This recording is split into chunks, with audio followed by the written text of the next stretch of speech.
Ghana Tonight is brought to you by Flamingo Paint, superior durability, superior hiding, superior coverage, simply superior. Sasso insecticide spray and coil.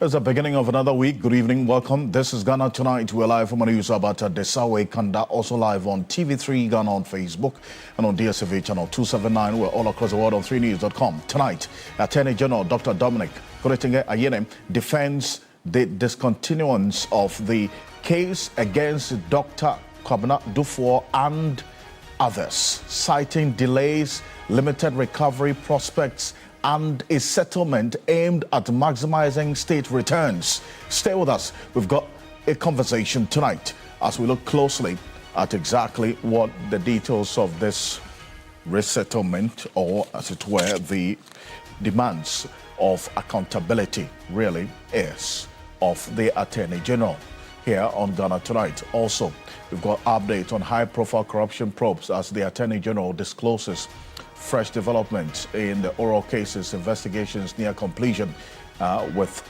charges expected soon. We'll bring you details on the latest on the SkyTrain matter, national service scandal, and also matters of illegal mining. Tensions flare once again in connection with the protracted Boko conflict. We'll bring you the latest on the renewed conflict, security response, and the government's new approach as part of aim that's to restore calm in the troubled region. As always, you're an integral part of the conversation. Let's hear from you. The hashtag we're using is Ghana Tonight on Facebook and on X. Let's get talking.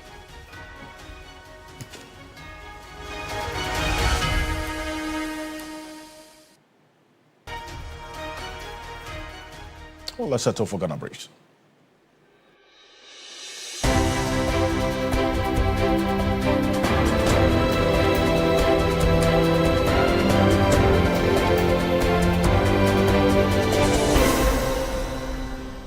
The Attorney General and Minister for Justice has revealed that the discontinuation of the criminal case against former Finance Minister Dr. Kwabena Dufour and 7 others was not done under the recently passed plea bargain in law. Speaking at the Government Accountability Series, Dr. Dominic Ayene says a total of 500 million has so far been recovered out of the 1.2 billion Ghana cedis being pursued from the direct beneficiaries. I took the decision because of the complexity of the matter.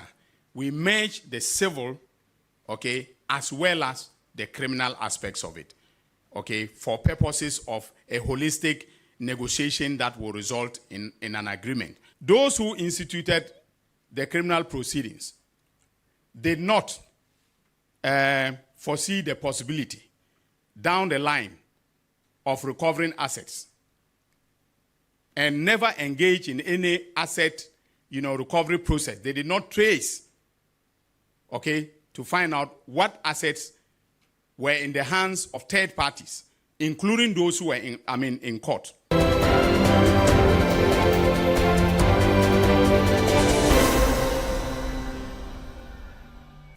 The minority in Parliament has accused the Attorney General of conflicts of interest in the Kwabena Dufour criminal case, asking the AG to explain while he filed a nolle prosequi to free him. Addressing the media in Parliament, the ranking member on the Legal Affairs Committee, Kwame Anyimedu Entry, threatened to challenge the AG in court if his decision is not reversed immediately.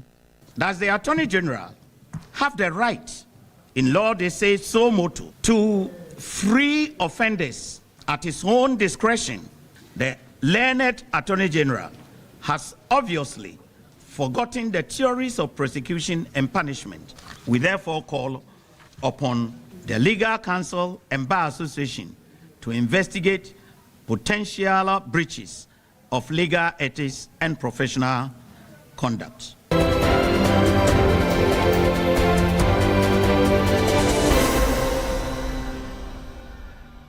It was a day of tributes, music and memories on the floor of Parliament. as lawmakers took turns to eulogize the legendary Ghanaian music icon Daddy Lumba, whose passing has left a nation in mourning. Some of the members have made a request for a state-assisted burial to be given him. I humbly appeal to the Honorable House and the government to consider awarding national honors, including a state-assisted funeral, and establishing initiatives to preserve and promote his musical legacy.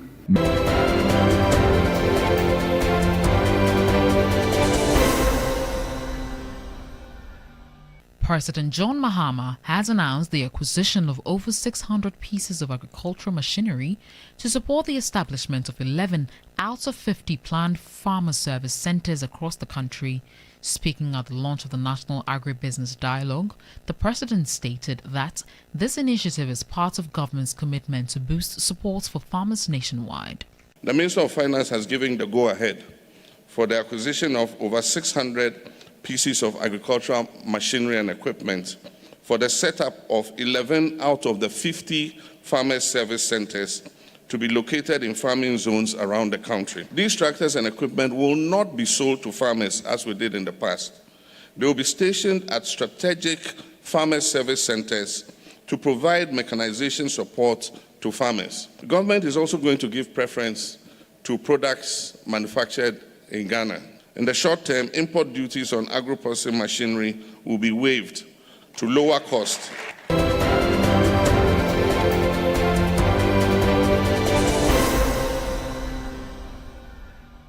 Ghana's Vice President, Professor Nana Jane Opoku-Agyeman, is calling on the Social Security and National Insurance Trust, SSNIT, to intensify efforts to enroll more workers, especially those in the informal sector. Speaking at the launch of SSNIT's 60th anniversary celebrations, she urged the board and management to adopt innovative strategies that will expand coverage while safeguarding the long-term sustainability of the scheme. Our social security system can provide protection to all workers in Ghana, regardless location or occupation, is a real indicator of its effectiveness. Pensions must be demystified and rooted in the financial culture of the people. The informal sector remains largely uncovered, denying millions the security they deserve. Let us work to enroll as many of such workers as possible to the scheme.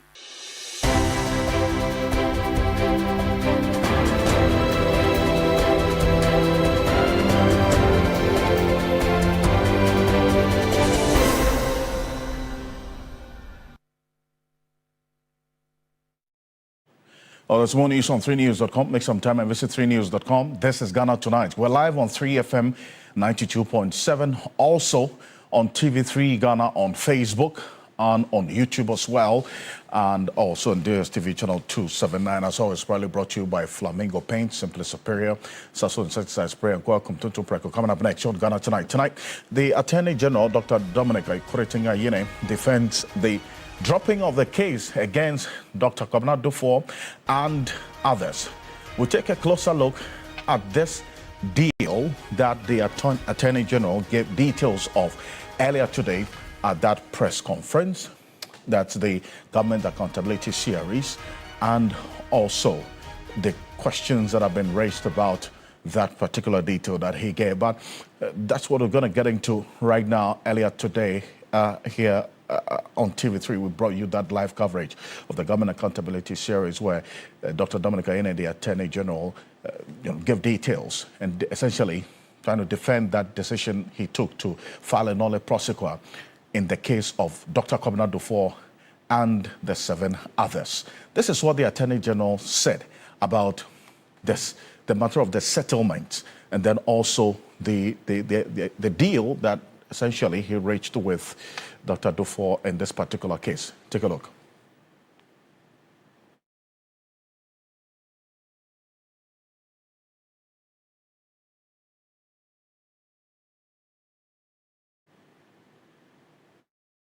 Monies didn't go out to anybody. These were just book entries that were designed to make the books of Unibank look good. That is how come that in the criminal case, the charge of falsification of accounts was brought against them. So they did not loot the money. They did not give the money to anybody. They just made entries that were meant to give Bank of Ghana, the central bank, the impression that the bank was doing well.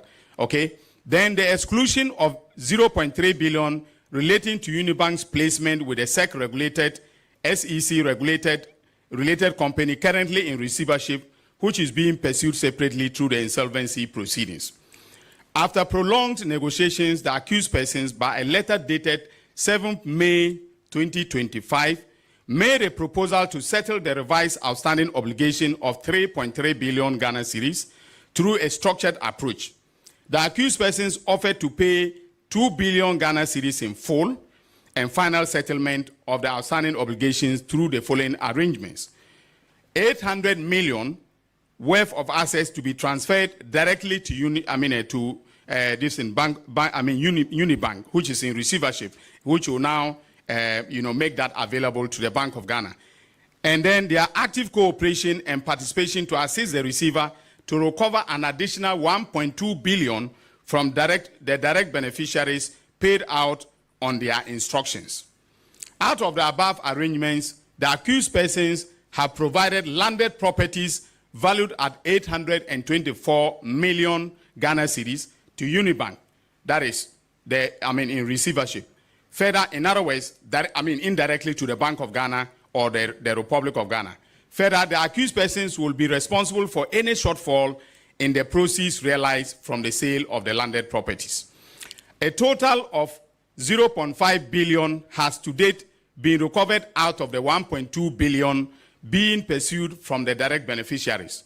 Recovery of the remaining balance of 0.7 billion out of the 1.2 billion Ghana cedis and the realization of the landed properties provided are expected to be completed over a timeline of 18 months. Although the preference would have been a total of 0.5 billion has to date been recovered out of the 1.2 billion being pursued from the direct beneficiaries. Recovery of the remaining balance of 0.7 billion out of the 1.2 billion Ghana cedis and the realization of the landed properties provided are expected to be completed over a timeline of 18 months. So that's Dr. Dominic Ayene there, giving that 18-month period, the payment period for that's Dr. Kwabena Dufour. And then this particular issue, in fact, last week when that decision was made public by the Deputy Attorney General, that the Attorney General, on behalf of the state, had filed a nolle prosequi in the case of Dr. Kwabena Dufour and the 7 others. Questions about that decision. And today, he has decided to give detail. Now, one man who's been following this case quite closely is private legal practitioner Martin Pebble. He's joining us on Zoom right now. Counsel, good evening. Thank you for joining us. Ocansey. Great. Good to have you as always. You had earlier made the point that it would have been, at that point, as of last week, too early to conclude that the Attorney General had done anything wrong, but you wanted some more detail for him to explain why he settled for a 60% recovery instead of the 100% or something more than the 60 that others were asking for. The detail that he gave today at that government accountability series, did it tick the box for you in explaining the reason why he settled for the 60%? Mostly. It has mostly ticked the box because naturally you would find that what he gave cannot be 100%, okay, of the disclosures he has to make.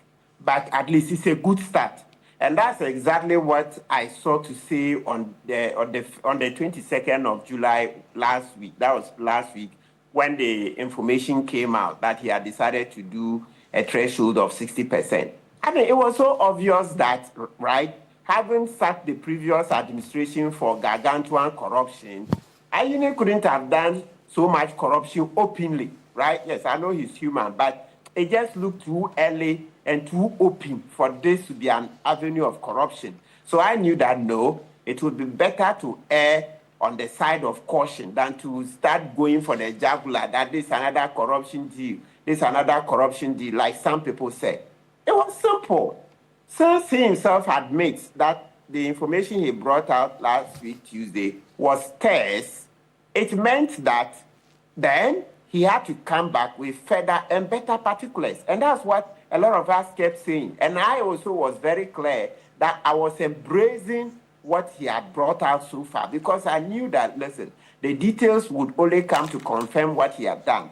You see, sometimes you have to use a bit of, let's say, common sense, right? And some judgment to know that certain things can be as bad as we want them to look like. It was clear that he couldn't have just done that. Now, let's go quickly into the details. The reason I said mostly, but not 100%.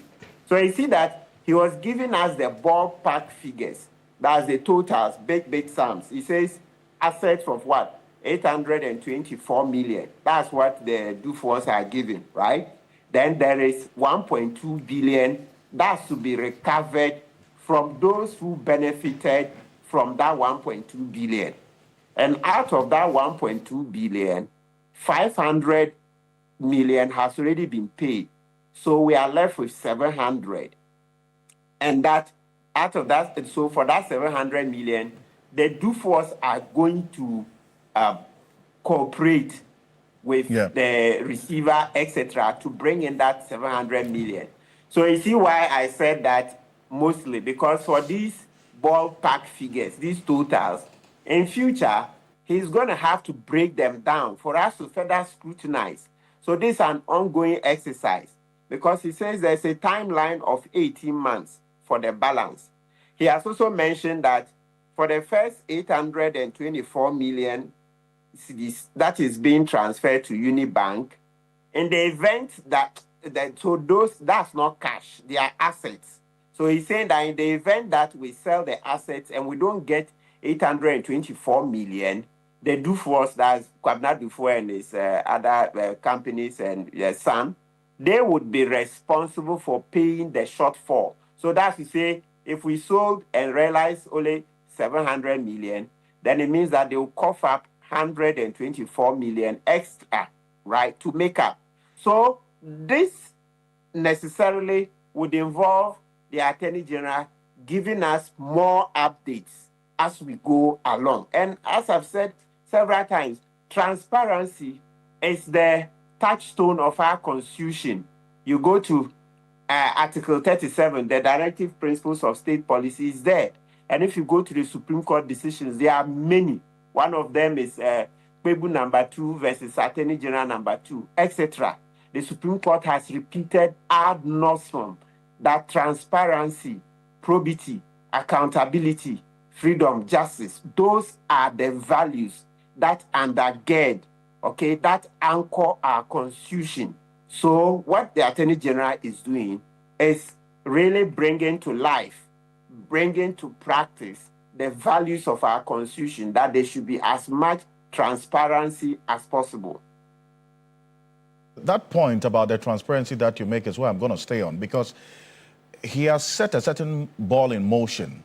He's doing something that is unprecedented, okay? He's decided that even though the law doesn't require of him to explain or give reasons for filing nolle prosequi or discontinuing a case, he has decided that in the spirit of transparency and good governance, he would depart from the norm and come and give us explanation, reasons why he's filed a nolle prosequi. How is that working for him? Is it working for his good, or is open up himself for more scrutiny and more questions, as we are seeing after what he has done today? This practice is already, let me use the word, entrenched. It's increasing our unit's integrity by several notches higher. It's made him, well, let me not use too many flowery words now, but it's certainly putting him head and shoulders above the previous attorney generals. Yes, because, you see, transparency, look, you can never go wrong. You can never go wrong, because the more transparent you are, then the more citizens will trust you. And, you know, this is in the context of a situation where the executive, electoral commission, judiciary, etc., are scoring lower and lower marks on the Afrobarometer and other international what do you call it, benchmarks and indicia. So with what the Attorney General is doing, he, at least personally, is going to gain a lot from it because now he set the bar very high. I can't imagine the next Attorney General attempting to roll back this progress. It's not possible. We would not allow the next Attorney General to do that. It's too late. So you see that he set the bar very high, and we are happy for it. Because you see, as I mentioned earlier, now with what he's done, you remember from those days, trailer in Manila, right? And then now he says he's going for the Rumble in the Jungle. Yes. So that is it. He's giving us the trailer in Manila with the Dubois case. And you see how Ghanaians loved it, how we jumped onto it, because that's participatory democracy. Continue to engage the people, because you know with this, citizens, you wait. By tomorrow and the next day, you see various angles that will start coming out. The scrutiny will start. Yes, in fact, the scrutiny has started already with the minority, for instance, asking that, I mean, he should have also disclosed his earlier association with Unibank, having been a lawyer for them when this whole case started. They've pointed out a possible case of conflict of interest in that regard. So that scrutiny you're talking about has started already. Oh, yes, but that one was always publicly available and known to all of us. So I don't know to what extent the minority is saying he should disclose. I thought they would have said that for the 824 million, we should get a list of the assets.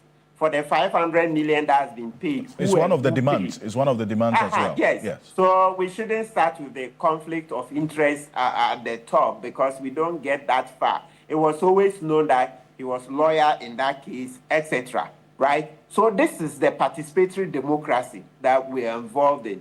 So this is bringing Ayene personal glory and, of course, John Mahamad's administration better governance. Because as I've said, I don't see how the next Attorney General will attempt to roll back this progress. We would not. There's no space for that. Anybody intending to occupy that office better come and make it better.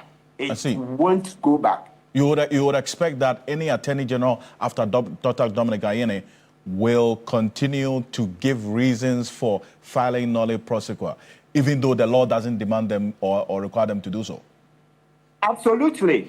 And he's doing so because Ayene is shrewd, very shrewd. He can read that society is tired with this opaque nolle prosequa thing. Remember the last time that society took this thing up was in the Gregory Afoko case.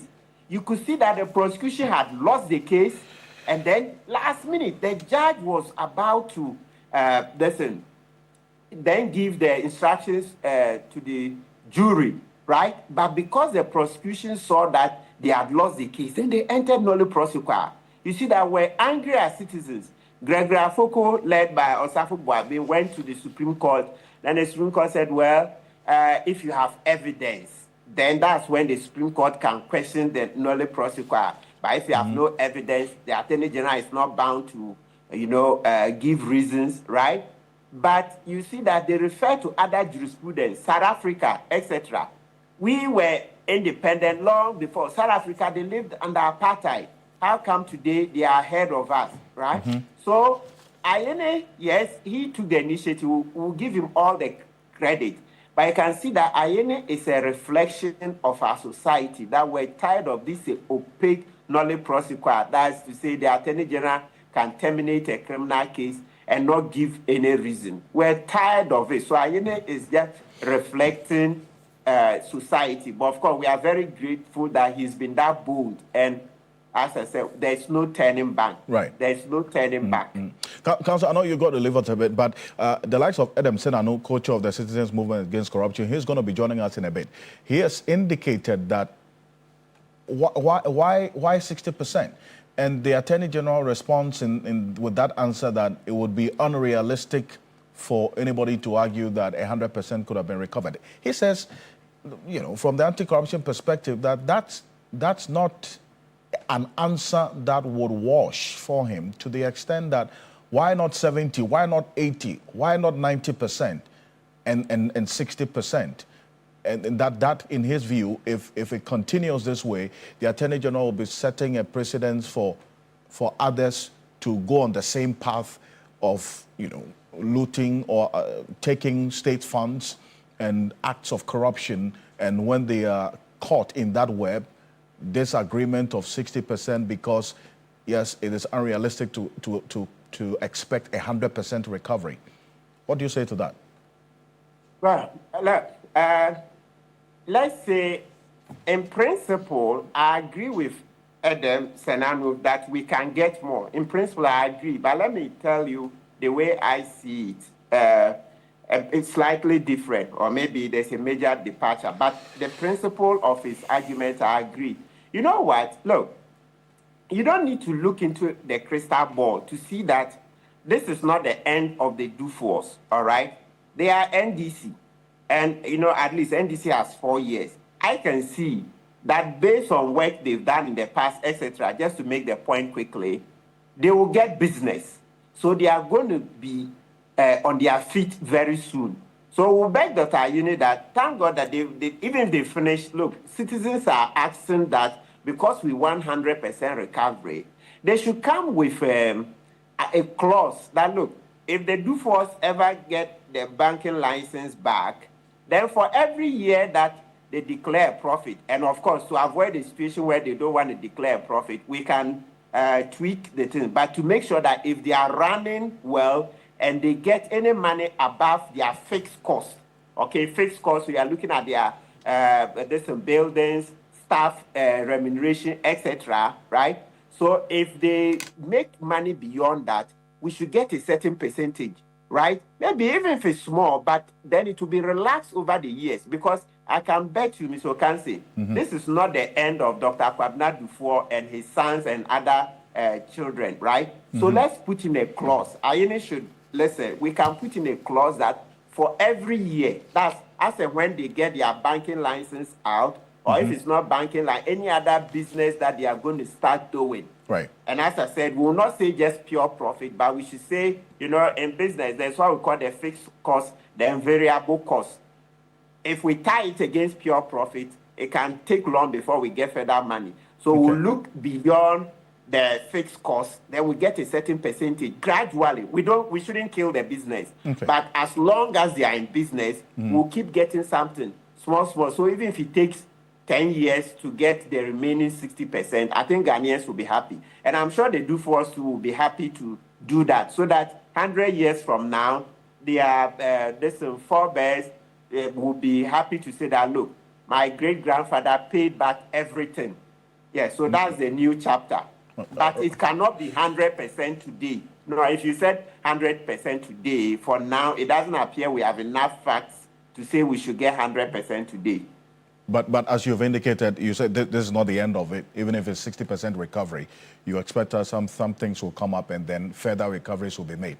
I appreciate your time on this. Counsel, thank you. Thank you so much.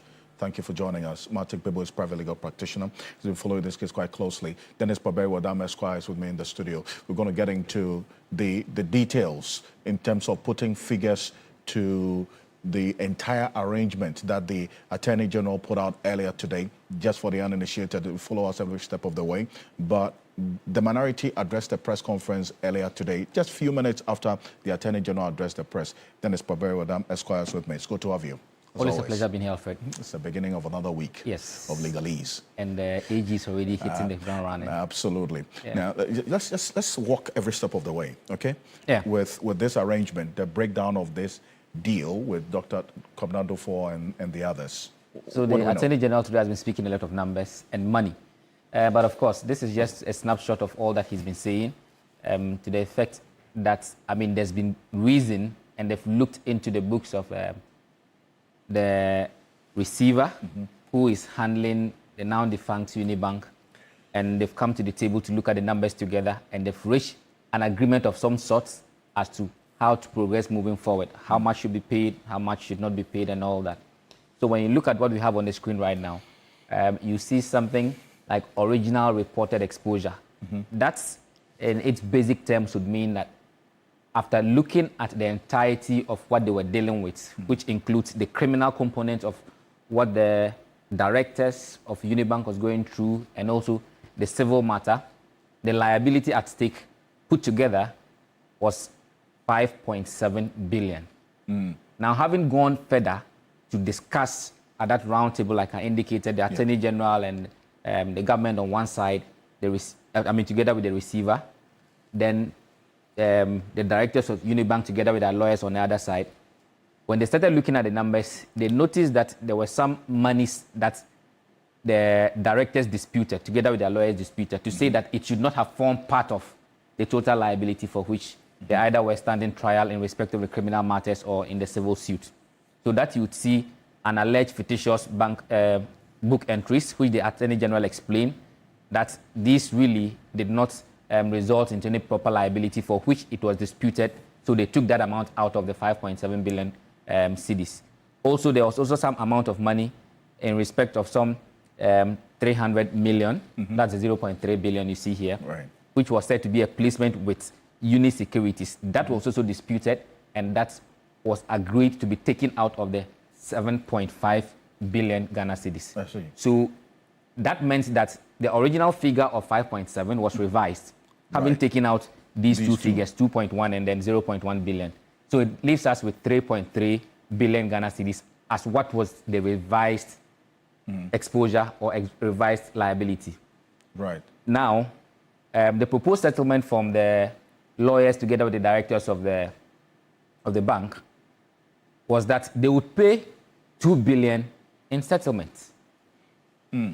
So what it means is that even though they got to a point where they all agreed that the exposure or the liability was 3.3, the accused persons said, okay, we are willing to pay 2 billion of this 3.3 billion Ghana cedis. That was when they reached the agreement. This 2 billion translates to 60.6% of the revised exposure, which is the 3.3 billion. Now, having reached that agreement, how do you intend to pay? So this is how they go about making a payment plan, where they said that, okay, then, in paying this 2 billion, we'll transfer assets worth 800 million to Unibank or to the bank. And then also, we will recover some monies from people who benefited directly from this amount of money. And in doing so, we are hopeful that we'll cover 1.2 billion. So when you put the 1.2 billion together with the 800 million, you have that 2 billion that they said they are going to pay. Now, in furtherance to that, they also said they will make available properties which are valued at 824 million Ghana cedis. And in addition to that, they are saying that in selling this, if you are not able to realize this money, who will pay the rest of the money to top up to make it to this particular amount of money? Of the landed property. Of the landed properties. Yes, so they actually made that commitment. And in respect of the recoveries from individuals, they said, we will cooperate with you to retrieve all those monies. Now, so far, the Attorney General says that they've been able to recover some 500 million. That's where you see figures like 0.5 billion. It's the same as 500 million. And then what is now outstanding is 700 million. So when you put these two together, you have that 1.2 billion. That is going to be the component which is going to be retrieved from people who have benefited directly from it. Right. So far, of that amount, 500 million has been recovered already. Now, what is outstanding is the 700 million. So this is just the overview of what the Attorney General has been saying. That yes, we acknowledge that the outstanding or the liability is 3.3 billion, but to think that litigation may not necessarily lead us to a point where we can recover any amount of money. He uses the base capital as an example of an instance where they've gone through the long haul from all prosecution and ending, the accused persons were acquitted and discharged, for which reason they still did not get even a cedi. So he says that even though, yes, we acknowledge it's 3.3 billion, if the accused persons are going to give us 2 billion, which is 60% of this amount of money, then we are minded to settle with them. And in fact, they have given us a plan as to how to go about it. So far, we have been able to recover some 500 million. And then also, some properties have been made available for which we also sell and recover some money. And also, they are assisting in the recovery of the rest of the money. So that's basically the issue. But it's also instructive to mention that this has already come under very severe scrutiny. People are really looking into the numbers to actually ascertain whether or not indeed the figures reflect the reality on the ground. I've seen a writer by Bright Simmons who also already beginning to interrogate the numbers. He says that this 60% is not accurate. He thinks that what the government has been able to recover is only around 10%, and that is because the total liability, as put by 7 billion here, could actually be more than that. Could be more than the 5.7. 5.7. But let's hear from the Attorney General again on the plea bargain arrangement as well as to whether this was reached under the plea bargain law. Yes, so he answered that specific question when our colleague Komla Kunuche put the question to him. Absolutely. Let's hear from the Attorney General. No, the agreement wasn't made under the Plea Bargain Act. All right? I took the decision because of the complexity of the matter. We merged the civil, okay, as well as the criminal aspects of it, okay, for purposes of a holistic negotiation that will result in an agreement. Those who instituted the criminal proceedings did not foresee the possibility down the line of recovering assets and never engage in any asset, recovery process. They did not trace, okay, to find out what assets were in the hands of third parties, including those who were in court.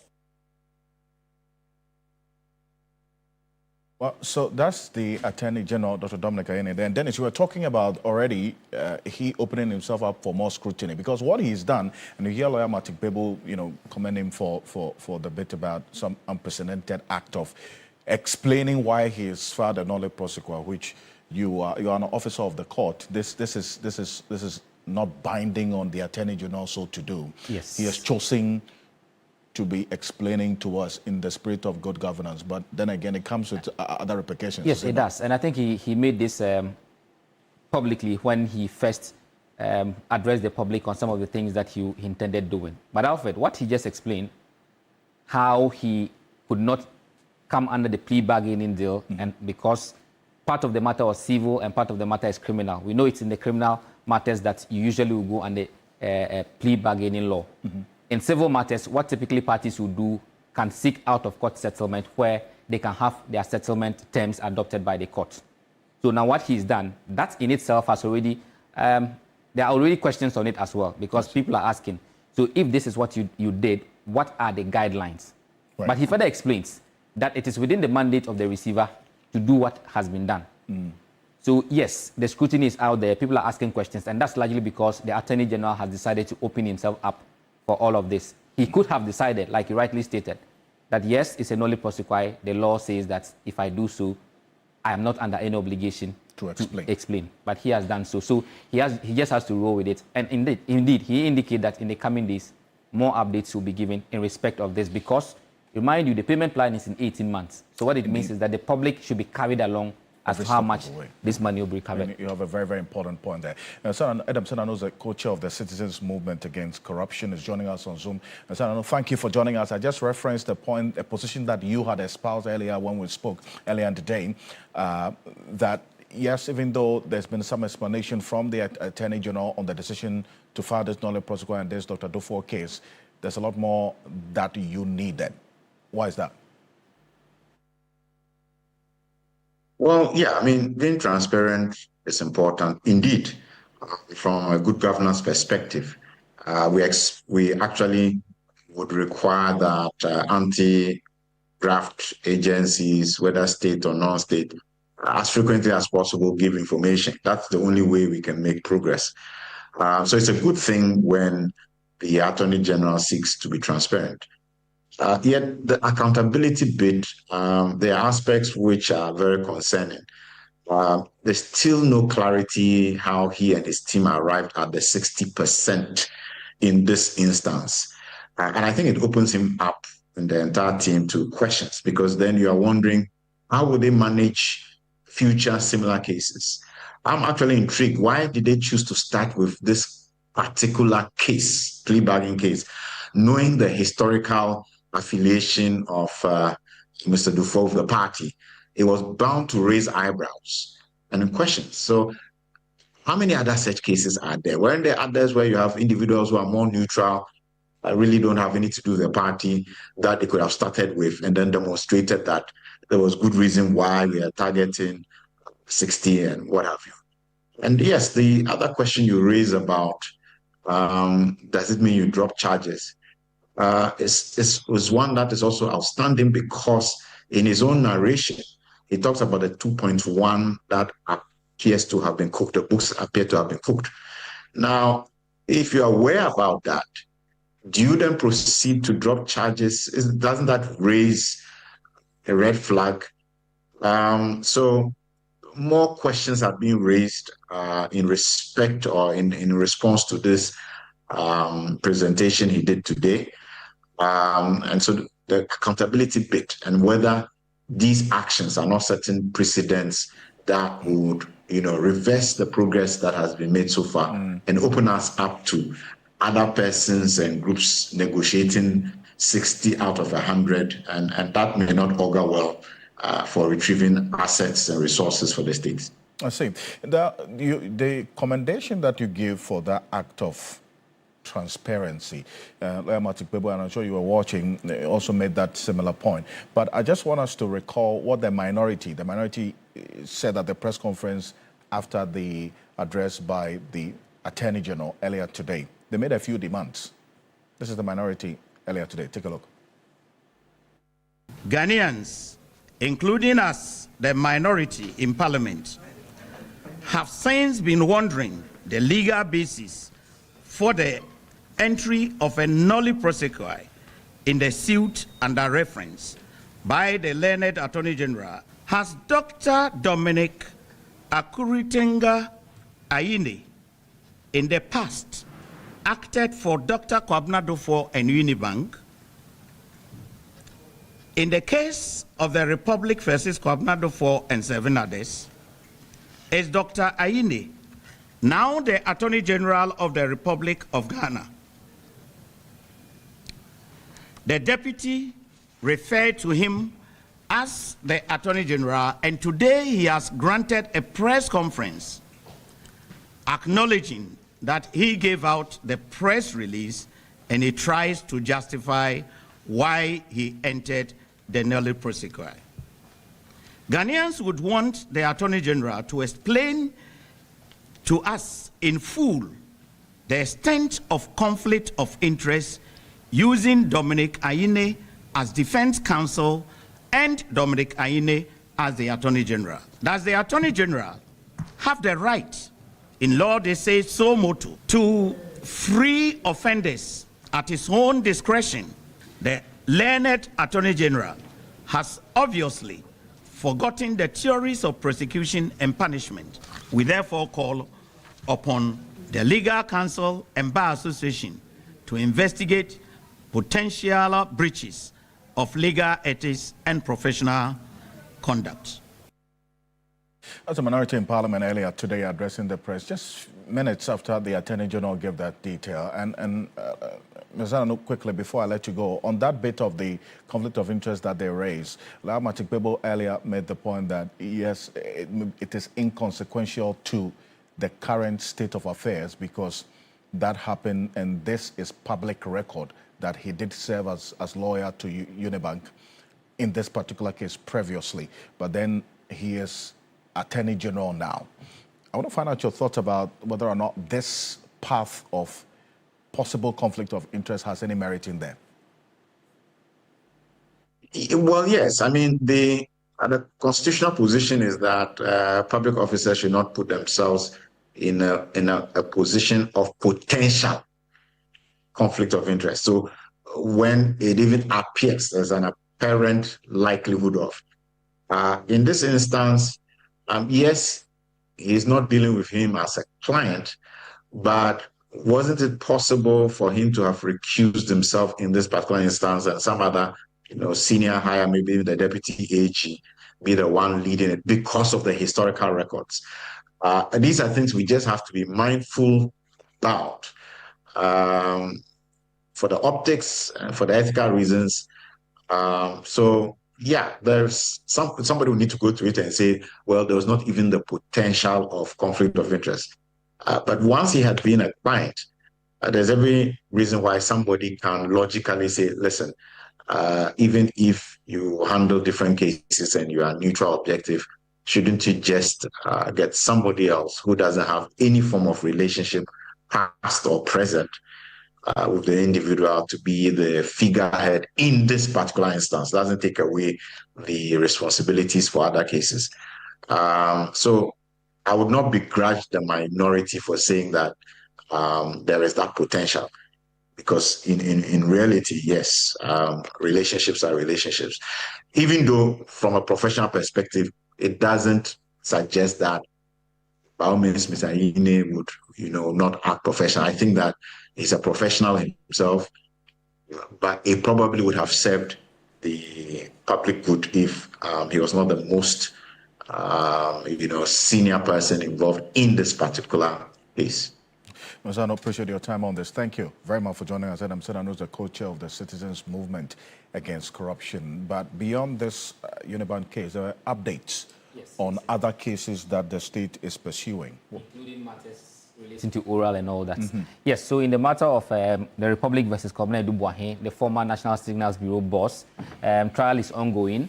The first prosecution witness is done with testimony. Second is expected to do so before the beginning of the legal vacation, which begins on after July 31. Also in the matter of Solomon Asamoah and Professor Mewa Kumfi, this has to do with the SkyTrain. Case management is done.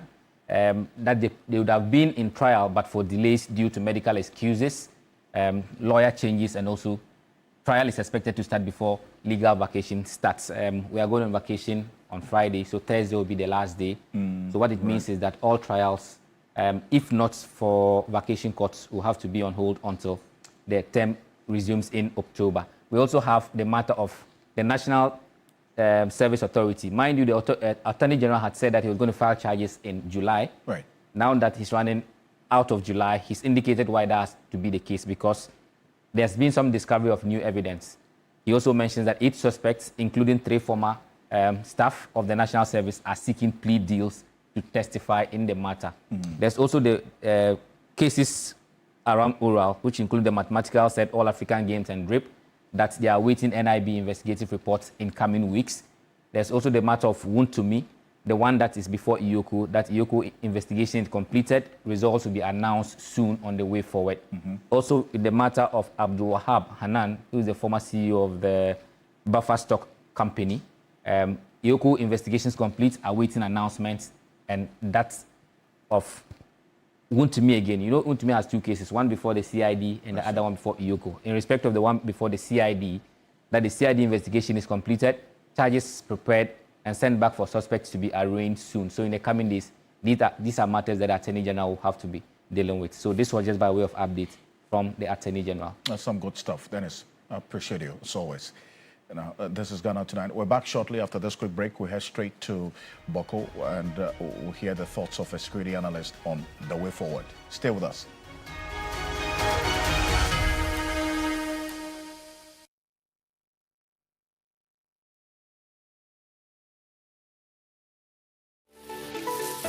Why are more and more professionals choosing Flamingo paint?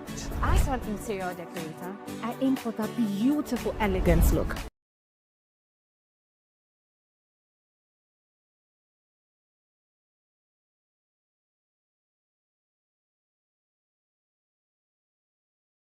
Flamingo paint has great hiding ability to cover and transform old walls easily.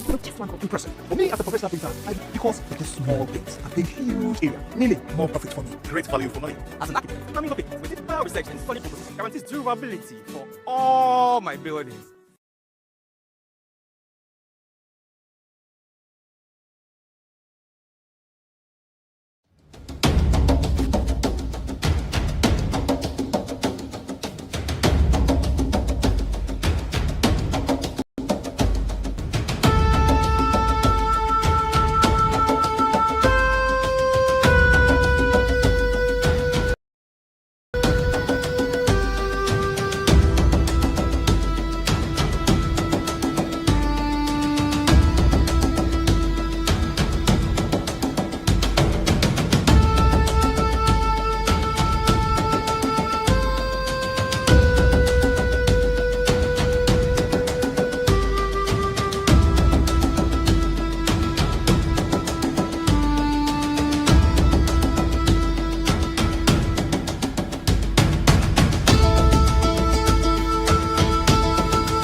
Welcome back. This is Ghana Tonight. We're live on 3FM 92.7, also on TV3 Ghana on Facebook. Coming up next, tensions flare once again in connection with the protracted Boko conflict.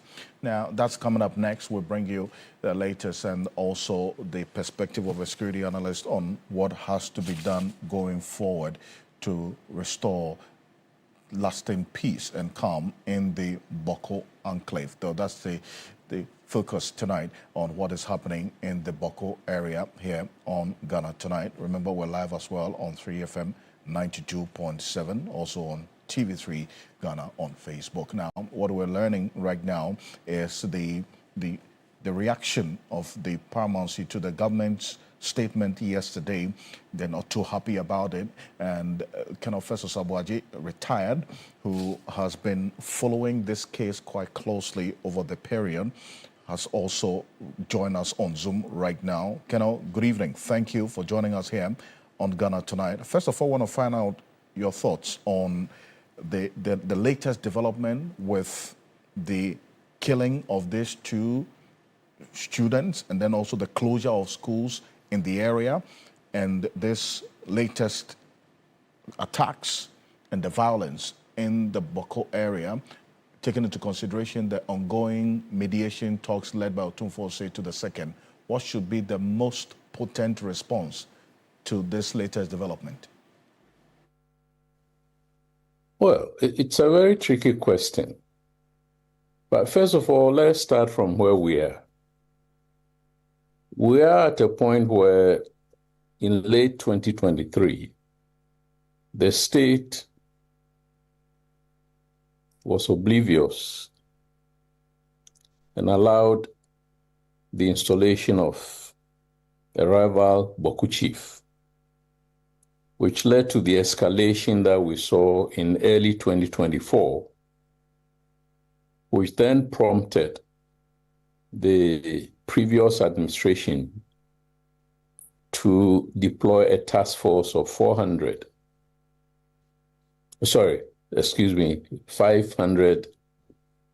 jointly military and police. We have seen the imposition of a curfew, and the Joint Task Force has been conducting patrols, convoy escorts, and then I think most recently, the current administration appealed to the Otumfuo, the Asantehene, to use his good offices to mediate between the conflicting parties. So in very broad strokes, this is where we are. There hasn't been too much clarity from inception about the nature of the mandate. And there is this confusion or misperception in the use of such terms as peacekeeping and peace enforcement, which do not apply technically in internal crisis in a democracy. So that is where the ambiguity is. Nobody precisely knows what the military is doing in Boko. It's not been spelled out in very clear terms. So the press statement that the government issued, I think yesterday, saying that owing to recent circumstances, including episodes of violence or targeted assassinations in Asawase, and I hear also in Ashaman, and then in Nalerigu and Boku, where students at the secondary level have been attacked, as well as the more recent attack on the convoy in which 2 soldiers were, wounded. The government has been decided to now move from, in quotes, peacekeeping to peace enforcement. I want us to clarify the usage of these terms. In paragraph 1 of the statement, reference is made to the shift, let me call it, in the concept from peacekeeping to peace enforcement. But in paragraph 2 of that statement, where you expect to understand the mandate that the government is giving to the task force, it starts by talking about law enforcement. Now, law enforcement is not what peace enforcement does. Peace enforcement means that there is no peace. All attempts at pacific settlement of the dispute has failed. And therefore, you are going in to use a higher level of force.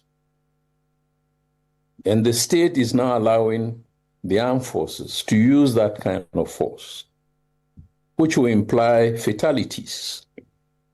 It transcends law enforcement. It is when the situation has started to stabilize that you begin to deal with the infractions of the law and so on and so forth. I'm trying to suggest that there is need to clarify this ambiguity. That's the first point I wish to make broadly.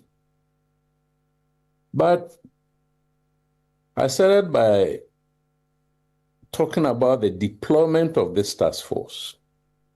So if we appraise, we review the performance of the task force, which is 500, and we assume and can support it with evidence that the task force is not being able to bring the situation in Boku under control. One of the most, obvious options is to look at the strength of the force, the size of the force. Probably that is why it's not being effective. 500 in a district of Boku, with settlements spread out, probably will need more troops than the 500. So could we consider increasing the size of the force to, let's say, 1,000 or 1,500?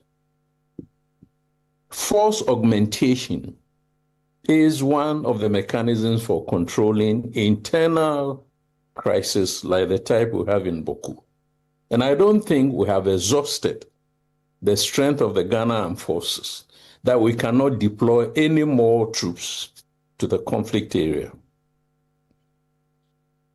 Secondly, the incidents of assassinations bordering on terrorism, targeted as assassinations, have happened in areas far away from Boku itself. Asonasi is in Kumasi. Ashaman is in Accra. Nalerigu is somewhere in the Upper East, far away from Boku. And the state did not know that these assassinations were going to take place. When the convoy 2 Sundays ago came under fire, it was a surprise ambush or attack. And the task force that did not know. That's an element of surprise there as well. Raises questions about the intelligence which you had referenced briefly earlier. That's going to form the basis for the progressive nature of this conversation. Ken Ofeso, retired security analyst, thank you so much for sharing your initial thoughts with us. And I know that in the coming days, we're going to be engaging more on what has to be done to at least address this recent situation of the disturbances in the area. Thank you for the patience, and I do appreciate you joining us. And this is Ghana Tonight. I want to say thank you so much on behalf of the rest of the team. We wish you have a good night, and join us same time tomorrow for another conversation. I am Alfred. Ocansey. Have a good night. Ghana Tonight is brought to you by Flamingo Paint. Superior durability, superior hiding, superior coverage, simply superior. Sasso insecticide spray and coil.